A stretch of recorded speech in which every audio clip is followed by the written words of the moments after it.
Well, we'll look, we have y equals x squared still here. Let's compare that with y equals 1/2 x squared and y equals 2x squared. If we have these same points to plot, we'll see that we have negative 2 squared is 4. Half of that is 2. Negative 1 squared is 1. Half of that is 1/2. 0 squared will still be 0 times 1/2. And 1 squared, that's going to be 1/2. And 2 squared is 4. Half of that is 2. Let's plot that and see what we have. We have negative 2, 2, negative 2, 2. We have negative 1, 1/2. And we have 0, 0. And we have 1, 1/2, and 2, 2. Now the parabola is looking more like that. So we say that it's wider.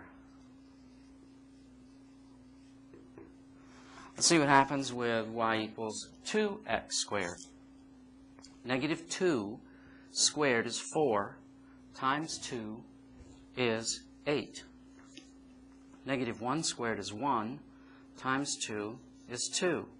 0 squared times 2 is still 0. 1 squared is 1 times 2 is 2. And 2 squared is 4 times 2 is 8. So we'll go with negative 2 and 1, 2, 3, 4, 5, 6, 7, 8. And negative 1 is 2 in here. And then we'll have 0, 0. And then we'll have 1, 2, and 2, 8. And we'll try to draw that in. And we'll see that that graph is narrower.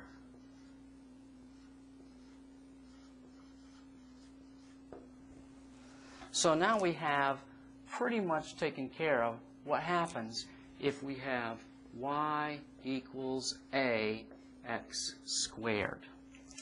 We know that if a is positive, we open up, and if it's negative, we open down. We know that if it's a fraction between 0 and 1, it's wider, or sometimes people say flatter. And we know that if a is larger than 1, that the graph gets narrower or steeper. So we're in pretty good shape with this. Let's talk about any changes we saw in range and domain for a minute.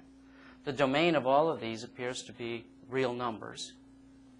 And the range hasn't changed as I changed this width. The only thing that will change the range is if I have a negative, so that the entire parabola, like the one I had here before, becomes an open down. That will change the range, but that's all.